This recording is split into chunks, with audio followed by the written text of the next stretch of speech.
En 1995, c'était la conférence mondiale des femmes de Beijing. Un espoir, une ferme promesse, une conviction doublée d'un engagement de plus de 189 pays et 4000 organisations de la société civile de voir émerger avant 2005 un monde où les femmes seraient égales.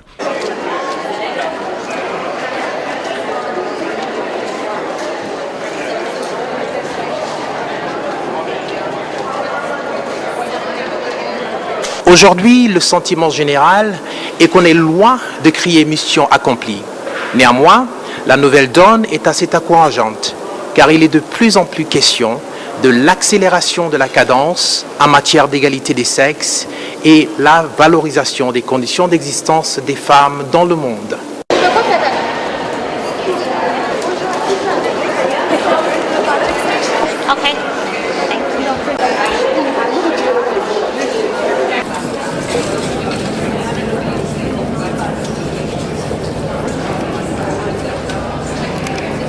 Fort des promesses et engagements de Beijing et 20 ans après l'adoption de la 4e conférence mondiale de la femme, les femmes du monde entier tentent de recadrer le débat ici à New York en passant au peigne fin les progrès réalisés dans l'application de la déclaration du programme d'action de Beijing. Une forte délégation tchadienne conduite par Madame Issa Sekoy, née Esther Webugo, ministre de la Solidarité nationale, de la femme, de l'action sociale, des représentantes du Parlement, du gouvernement, des ONG, de la société civile ont pris part à cette rencontre de haut niveau.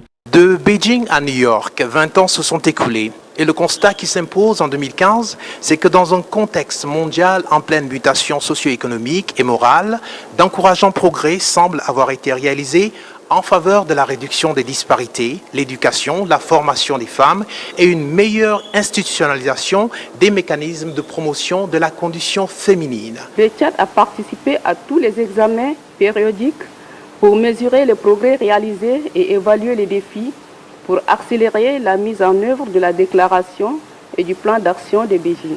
Les progrès réalisés dans divers domaines critiques de la plateforme de Beijing le sont grâce à la volonté affichée du chef de l'État, son Excellence Idriss Déby Itno, qui a mis la femme et la jeunesse au centre de son quinquennat en cours. New York a été également un rendez-vous pour renouveler l'élan, recapturer la flamme de l'esprit de Beijing, tout en donnant un souffle nouveau aux opportunités en faveur de la réalisation de l'égalité des sexes et de l'autonomisation des femmes. Par la voix de son ministre, la délégation officielle tchadienne, en solidarité avec leurs sœurs du monde entier, a tenu à saluer le courage et surtout la détermination de la femme tchadienne qui ne cesse d'œuvrer sans relâche dans le sens de l'amélioration définitive de ses conditions d'existence. Ceci en dépit de nombreuses difficultés socio-économiques et culturelles.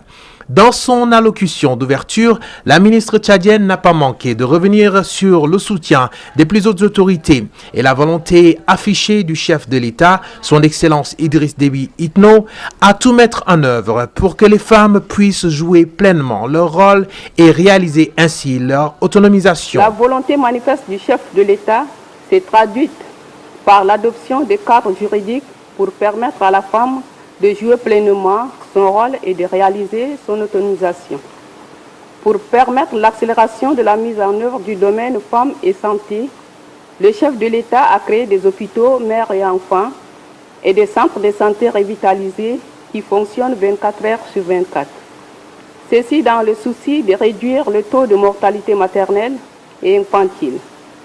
Des textes de loi ont été adoptés pour lutter contre les pratiques néfastes à la santé des femmes, notamment l'adoption de la loi 006 de 2002 portant promotion de la santé de reproduction qui interdit et punit les mutilations génitales féminines, le mariage d'enfants. Les femmes tchadiennes se sont levées pour venir défendre et faire comprendre à leurs sœurs du monde que les Tchadiens ne sont pas en marche. Nous évoluons. Et nous sommes en train de faire au niveau tant politique qu'administratif. C'est depuis 1993, les femmes ont demandé les 30% de leur participation. Le président de la République avait accepté cela. Beaucoup de choses ont été faites dans le domaine de la prise en charge de la femme. de l'autonomisation de la femme, du point de vue de la santé, du point de vue de l'éducation, du point de vue économique. Le Tchad est vraiment bien positionné pour continuer cette marche. Cette conférence nous a permis quand même de changer d'expérience avec les autres pays et au retour par rapport aux résolutions ou aux recommandations qui seront faites ici, c'est un problème de suivi et de mise en œuvre. Alors, je pense que ce qui a été aussi apprécié ici, c'est l'ordonnance signée par le chef de l'État que nous avons partagée avec les autres pays. Et ça nous a fait beaucoup plaisir. Mais au retour au pays, il n'y a pas que l'ordonnance. Il faut élaborer une loi d'application de cette ordonnance. Et là, nous, les femmes députées, nous sommes premiers chefs interpellés. Et donc, nous allons le traduire immédiatement en loi. Ça, c'est la volonté politique et c'est le fondement juridique. Mais il reste le travail sur le terrain, la sensibilisation. Donc, c'est un travail de longue haleine et les mentalités sont têtues. Et nous, c'est notre rôle de travailler avec nos élus pour dire à la population, voilà, ça, nous allons nous engager également à le faire. Et donc, nous allons beaucoup sensibiliser. Donc, nous, notre rôle, c'est vraiment parler, sensibiliser et contrôler l'exécution, les décisions que le gouvernement prend s'ils sont traduits en acte, tout ça. Et ça, soyez rassurés. En tant que mère, en tant que fille, en tant qu'épouse, nous savons que nous sommes les premières victimes de tout ce qui est conflit, de tout ce qui est instabilité, de tout ce qui est dévastation. Donc nous pensons que nous avons un rôle important à jouer pour que les communautés, pour que les couches sociales puissent vivre en paix et vivre en harmonie. Donc nous avons travaillé dans ce sens pour cultiver en les femmes le réflexe de l'éducation des enfants axé sur la tolérance et la paix. Et surtout aussi dans notre environnement, en tant que femme, mère de famille, nous avons la possibilité de passer des messages forts dans notre environnement, dans nos communautés respectives pour dire que rien ne nous arrange avec une situation de non-paix. C'est une lutte donc qui permettra de libérer la femme, surtout la femme rurale. Donc c'est elle qui subit beaucoup de violences jusqu'à maintenant. Beaucoup aussi reste à faire pour que la femme soit conscientisée et surtout je peux parler pour que la situation de la femme rurale, on doit encourager la scolarisation des filles et même l'alphabétisation des femmes qui sont là. Donc si on encourage la scolarisation des filles pour une fille qui est scolarisée, elle peut changer sa situation. Depuis Beijing en 1995, 20 ans après, le Tchad a fait beaucoup d'efforts. Le niveau de représentativité de la femme dans les instances de prise de décision a fortement évolué. Vous trouvez aujourd'hui des femmes dans toutes les instances de décision au Tchad. Et au niveau des écoles aussi, des universités, aujourd'hui il y a un nombre énorme de femmes et de filles dans les universités et dans les institutions au Tchad. Et nous sommes associés à toutes les décisions que le gouvernement prend, d'où la création sous l'impulsion forte du président de la République et de son épouse Hinda Déby Itno, qui ont vraiment encouragé, appuyé même la mise en place du Conseil national des femmes pour accompagner le gouvernement dans la promotion de la femme tchadienne. Quand on dit la femme, c'est aussi la fille. Et particulièrement au Tchad, le gouvernement tchadien a beaucoup fait en ce qui concerne l'implication des femmes dans les prises de décision, l'implication des femmes dans toutes les institutions de la République du Tchad.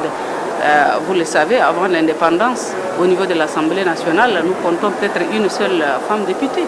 Actuellement, nous sommes à 28.